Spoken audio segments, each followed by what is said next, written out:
How many of you can remember hearing the question, why are you here?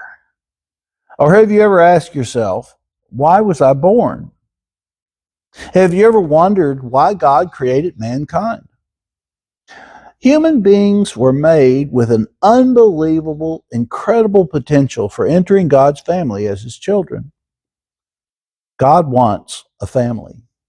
He created men and women so that we can develop into His children.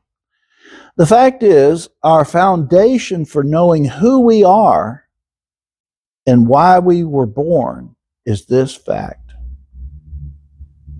This knowledge should motivate us to develop God's character and nature. We should be holy, for He is holy. Understanding God's purpose for mankind is essential for understanding the nature of man.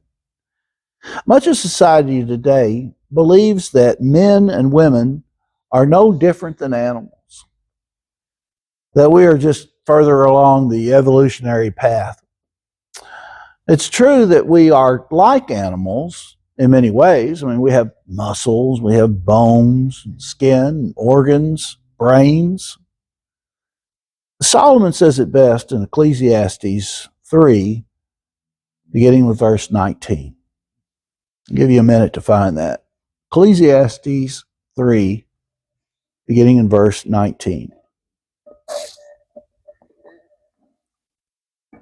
Ecclesiastes 3:19. For what happens to the sons of man also happens to animals. One thing befalls them. As one dies, so dies the other. Surely they all have one breath. Man has no advantage over animals, for all is vanity. All go to one place, all are from the dust, and all return to the dust. Like animals, we are physical. Just like the animals, man is composed of flesh. We breathe air to live. We age and suffer pain. Our bodies will fail, die, and decompose. But most Christians believe man is immortal, with an immortal soul. To prove this, they turn to Genesis 2:7. Let's turn there. Take a look at this verse. Genesis chapter 2, verse 7. Genesis 2:7 says, And the eternal God formed man of the dust of the ground and breathed into his nostrils the breath of life. And man became a living being. But here the words translated living being or living soul is translated from the Hebrew word nephesh, which simply means a living, breathing creature or breath-bearing life, and refers to animals as well as mankind. This verse simply proves that man is mortal, like the animals. Consider the language God used to describe how death came when the flood covered the earth in Genesis 7:21 and 22. So if you'll turn over to Genesis chapter 7.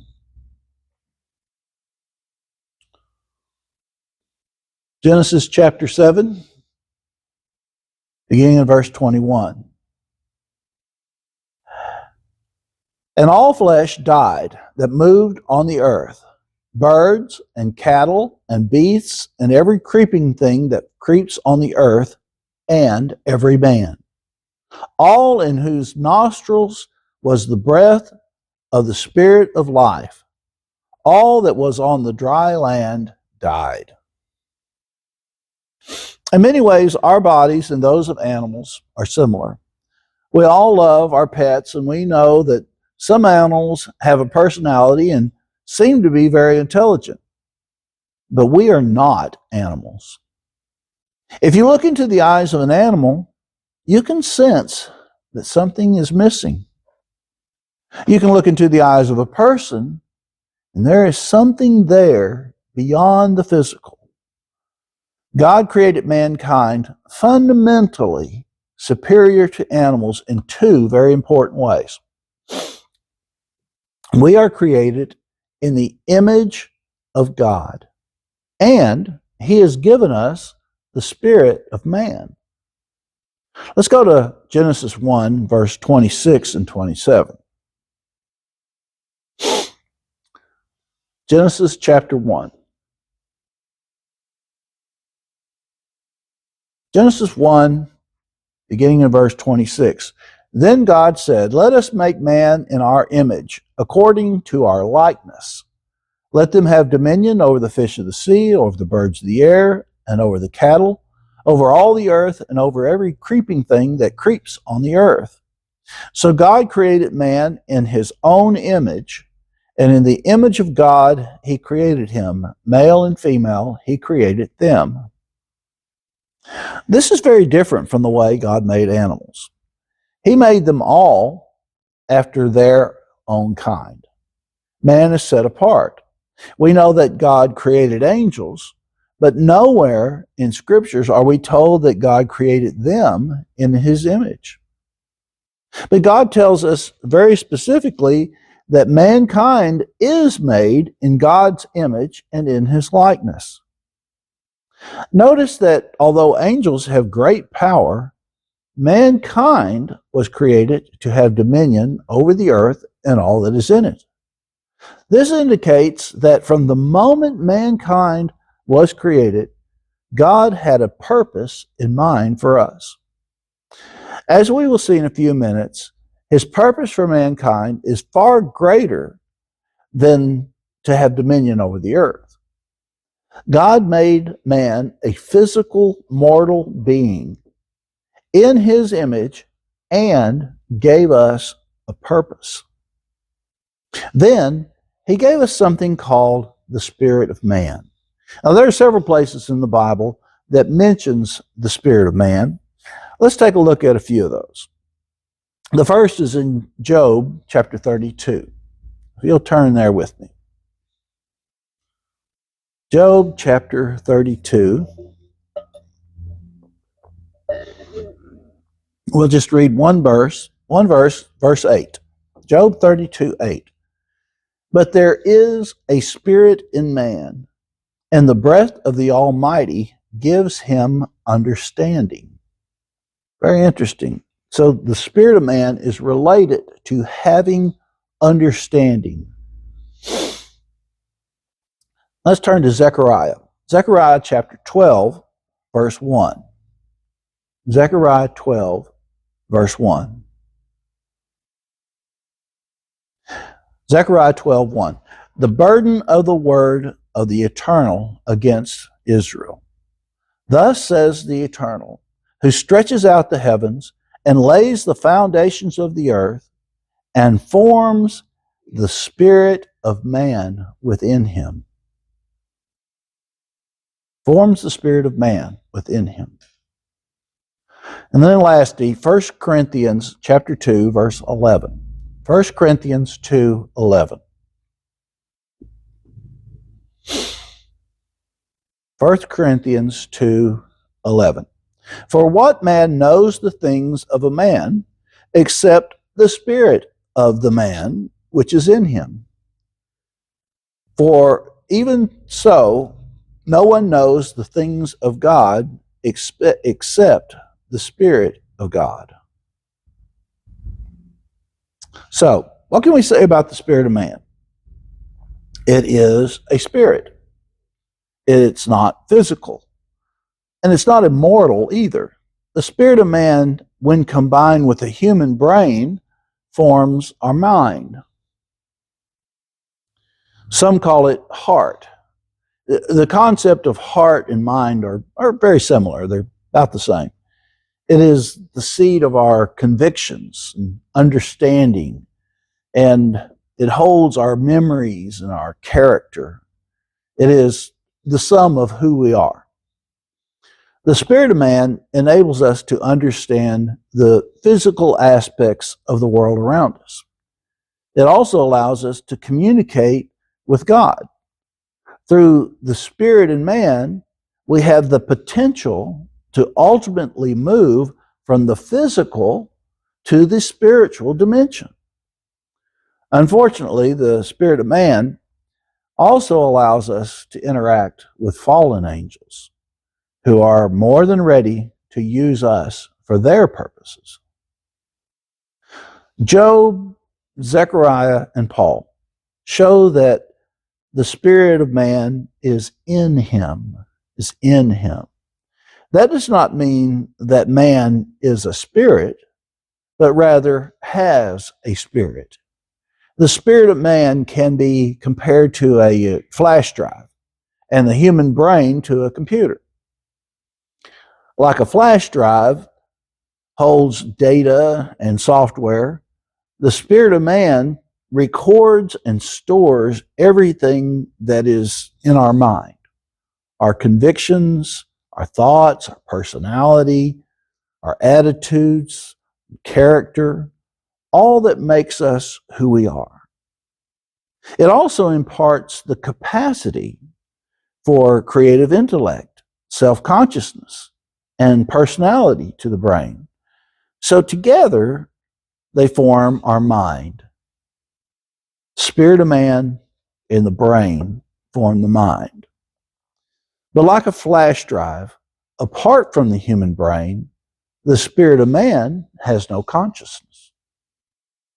So what happens to the spirit of man when a person dies? Does it decay and decompose like our bodies? Do we cease to exist when we die? Let's look at a few scriptures to give us that answer. First, let's turn to Psalm chapter 6. Psalm 6. And we'll be reading verse 5.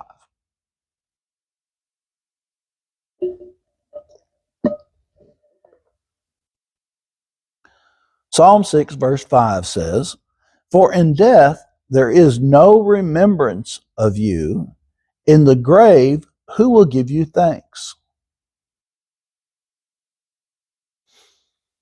Then Ecclesiastes. Let's turn to Ecclesiastes chapter 9. We'll read 2 verses in Ecclesiastes 9. Verse 5 and verse 10. Ecclesiastes 9, verse 5. "For the living know that they will die, but the dead know nothing. And they have no more reward, for the memory of them is forgotten." And then skip down to verse 10. "Whatever your hand finds to do, do it with all your might, for there is no work or device or knowledge or wisdom in the grave where you are going."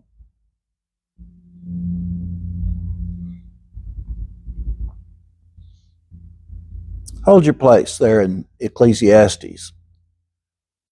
These verses tell us that the dead have no consciousness at all. They cannot give God thanks. In death, there's no reward or memory or work or device or knowledge or wisdom. The doctrine that people go to heaven when they die is proven false by these and other scriptures. The dead know nothing. Many Bible verses teach that death is very much like sleep, with no conscious thought or awareness of any events. Now let's read Ecclesiastes 12, verse 7. Ecclesiastes 12:7. "Then the dust will return to the earth as it was, and the spirit will return to God who gave it." This is a very key scripture. It tells us that the spirit in man returns to God. God is able to somehow preserve the spirit of man when our body dies, like a flash drive on a shelf. So the spirit of man is not lost when we die. A flash drive cannot do anything by itself. It just sits there silently, storing whatever is recorded on it. But if you put that flash drive back into a computer, well, now you can listen to music or you record music. You can work on a spreadsheet or a document. You can watch a movie. You get the idea. God is able to recreate our body and brain, the computer, in flesh or in spirit, and God is able to breathe the breath of life and the spirit of man back into us. When a person is resurrected, they will have no memory of the passing of time. It will be as if one moment they are dying and the next they awake to an entirely new and different world. Ezekiel 37 is an amazing chapter which pictures God recreating bones into physical bodies with flesh and blood and causing them to live again. Let's read a portion of it. Ezekiel 37, verses 7 through 10. Ezekiel 37, beginning in verse 7. So I prophesied as I was commanded, and as I prophesied, there was a noise, and suddenly a rattling, and the bones came together, bone to bone. Indeed, as I looked, the sinews and the flesh came upon them, and the skin covered them over, but there was no breath in them. Also said he said to me, prophesy to the breath, prophesy, son of man, and say to the breath, thus says the Lord God, come from the four winds, O breath, and breathe on these slain, that they may live. So I prophesied as he commanded me, and breath came into them, and they lived, and stood upon their feet, an exceedingly great army. It's an amazing vision, amazing story. We are mortal, but we are very different from the animals, created in the image of God with the spirit of man, which God will preserve when we die. But why? Why did God create man? Why will God resurrect men and women?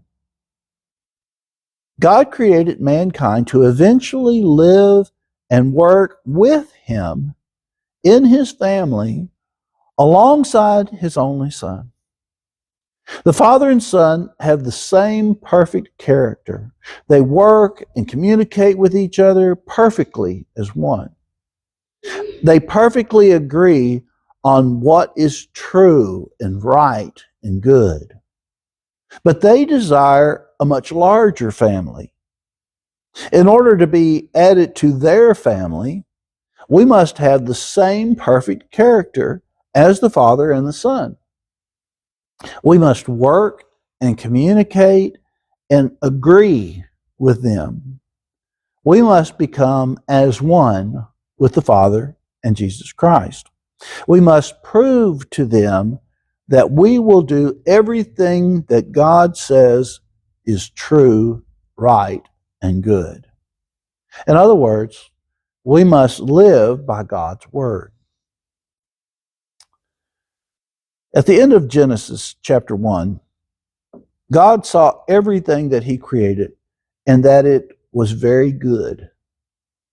So mankind was not created to be evil. Mankind was not created with God's character either. God created mankind morally neutral so that each person could develop moral character, good or bad, through the experiences of life. Let's turn to Romans chapter 6, and we'll read verses 6, just verse 16. Romans 6:16. Do you not know that to whom you present yourselves slaves to obey, you are that one slaves whom you obey, whether of sin leading to death or of obedience leading to righteousness? God's plan is to give each of us the opportunity to develop his wonderful godly character. However, he did not take away our freedom of choice.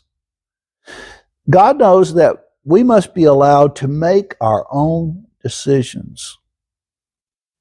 God does not want robots in his kingdom. He wants us to truly want to be part of his kingdom. Our physical life provides us with many opportunities to make choices. Our choices lead to the development of our character.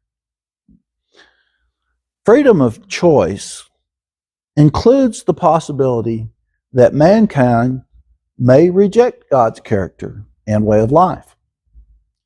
But even if we don't completely reject God, we still sin.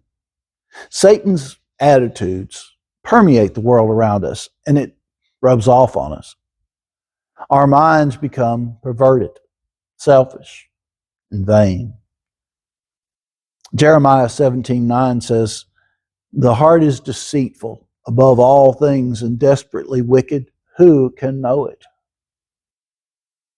Romans 3:23 says, "For all have sinned and fall short of the glory of God." Sounds pretty bleak. Let's turn to Romans chapter 8. We'll read verses 7 through 11.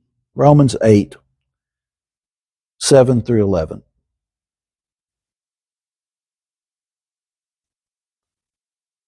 Romans 8, beginning in verse 7. Because the carnal mind is enmity against God, for it is not subject to the law of God, nor indeed can be. So then, those who are in the flesh cannot please God. But you are not in the flesh, but in the Spirit, if indeed the Spirit of God dwells in you. Now, if anyone does not have the Spirit of Christ, he is not his. And if Christ is not in you, the body is dead because of sin, but the Spirit is life because of righteousness. But if the Spirit of him who raised Jesus from the dead dwells in you, he who raised Christ from the dead will also give life to your mortal bodies through his Spirit which dwells in you. So what do we learn from that? God wants us to know, absolutely know, that without him it is impossible to please him or to obey him. So the Father and the Son came up with a plan to pay the debt of our sins by the blood of Jesus Christ, and to give all his children his Spirit.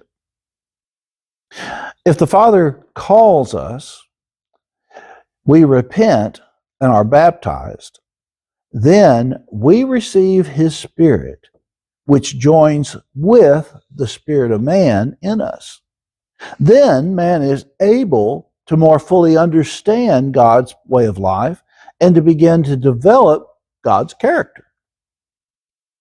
Christ showed us his character as he walked and as he obeyed his Father. As Paul reminds us in Philippians 2, verses 5 through 8. Let's turn to Philippians. Philippians chapter 2, beginning in verse 5. Let this mind be in you, which was also in Christ Jesus, who, being in the form of God, did not consider it robbery to be equal with God, but made himself of no reputation, taking the form of a bondservant, and coming in the likeness of men, and being found in appearance as a man, he humbled himself and became obedient to the point of death, even the death of the cross.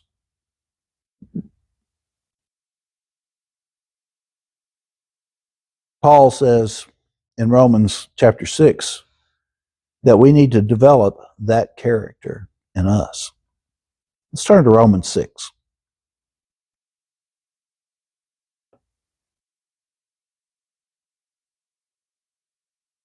Romans 6, we'll begin in verse 4.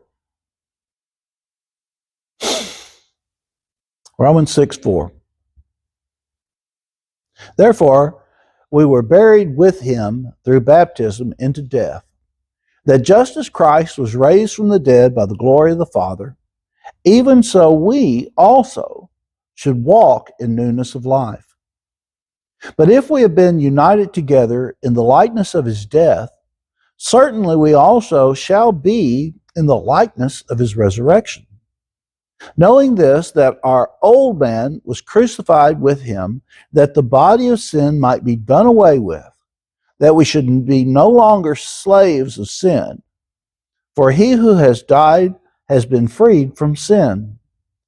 Now, if we died with Christ, we believe that we shall also live with him, knowing that Christ, having been raised from the dead, dies no more. Death no longer has dominion over him. For the death that he died to sin once for all. But the life that he lives to God. Likewise, you also reckon yourselves to be dead indeed to sin, but alive to God in Christ Jesus our Lord. Therefore, do not let sin reign in your mortal body, that you shall obey it in its lusts. We know that God cares about our spiritual life and our present human physical life. He wants all mankind to prosper and achieve their highest, fullest potential. His laws show us how to have a successful physical life and a successful spiritual life. John 10:10 says that Jesus came so that they, quote, might have life and that they might have it more abundantly. 3 John verse 2 says, Beloved, I pray that you may prosper in all things and be in health just as your soul prospers. Let's turn over to 2 Peter chapter 1, and we'll read verses 2 through 12, which tells us how much God cares for his people. 2 Peter chapter 1.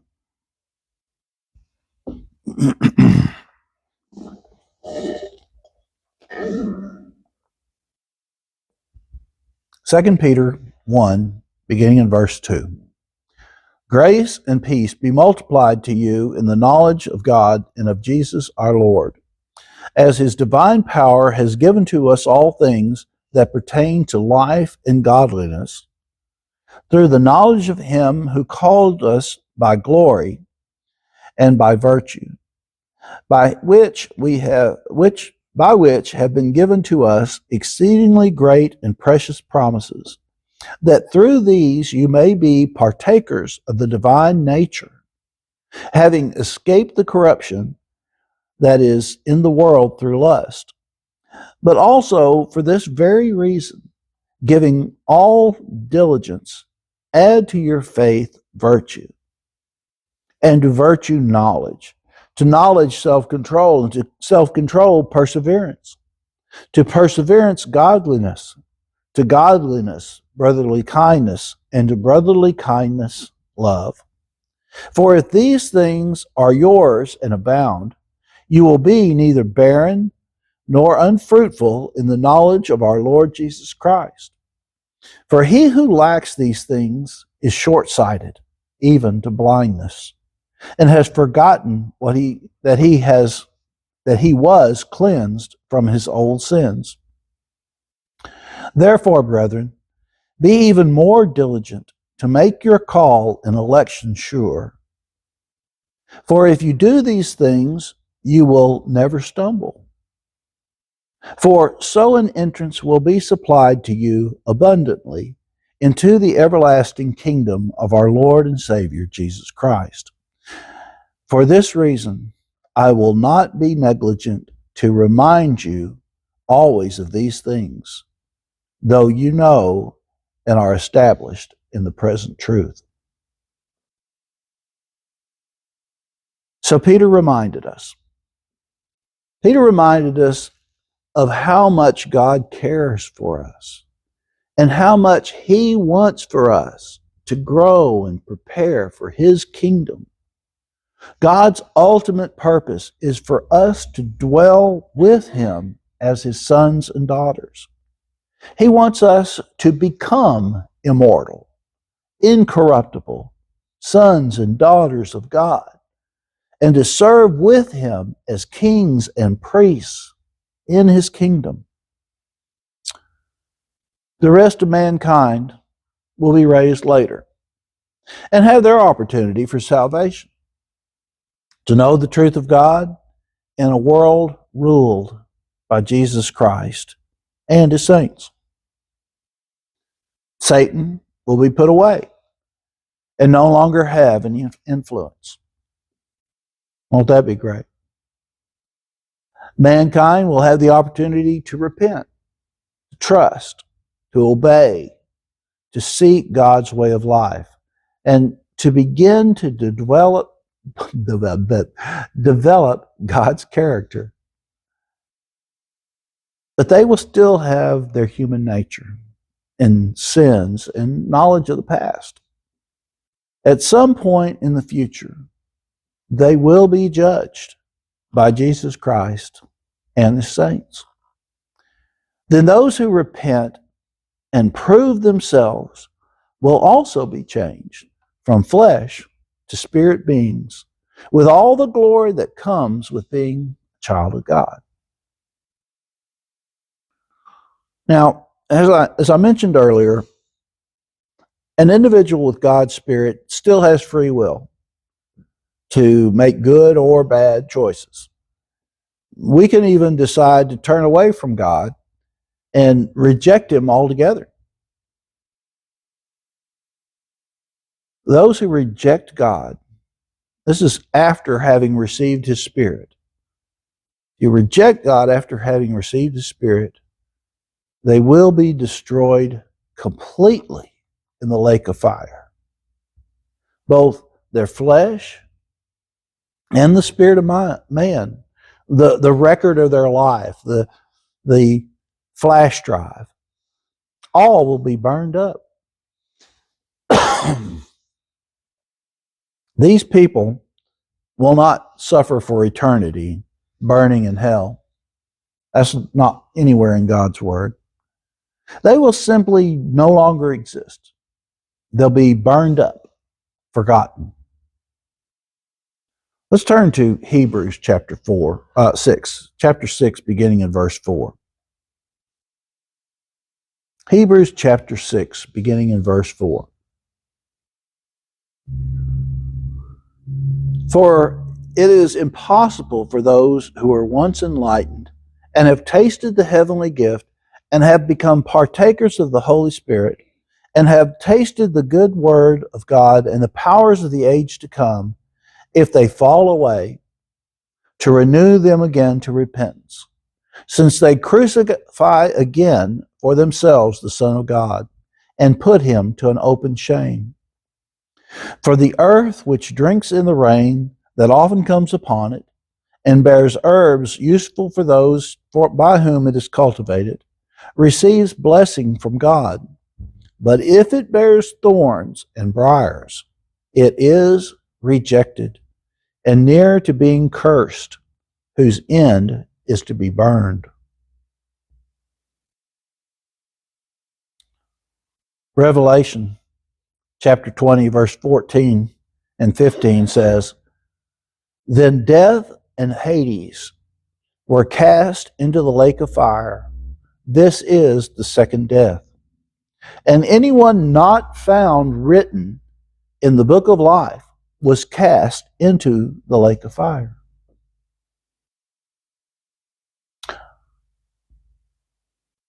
The ultimate destiny of man is even greater than being in His kingdom. It is beyond our comprehension. Let's read Psalm 8, verses 5 and 6. Psalm 8, verses 5 and 6. For you have made Him a little lower than the angels, and you have crowned Him with glory and honor, and you have made Him to have dominion over the work of your hands. You have put all things under his feet. Now, as the Father put all things under the feet of Jesus Christ, he will put the entire universe under mankind. That will be a time when we will truly be like our brother, Jesus Christ.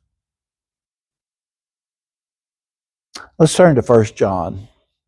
1 John chapter 3, and we'll read verses 1 and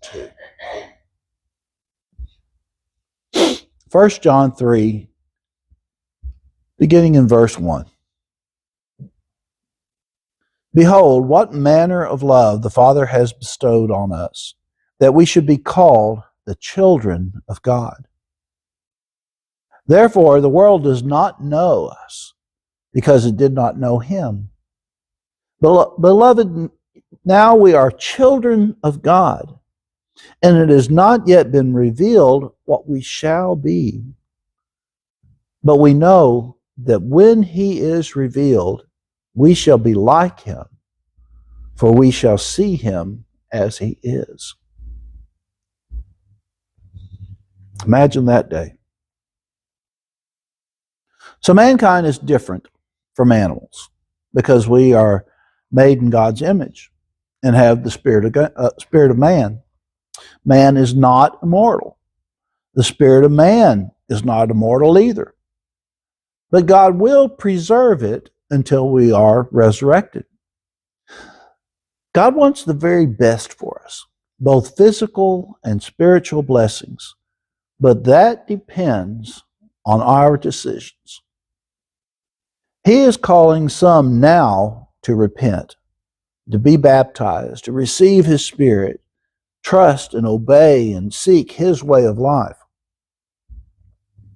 From those called, Jesus Christ will choose the faithful to be resurrected at his return, to have their nature changed from flesh to spirit, and to reign with him. The rest of mankind will be resurrected later to flesh. Then they will have their opportunity to know the truth. Those who repent will be changed to spirit beings. Those who refuse will be destroyed completely and forgotten forever. God's ultimate plan is to bring many sons to glory. He wants men and women to become like his firstborn son in character and nature, and eventually reign with him in his kingdom.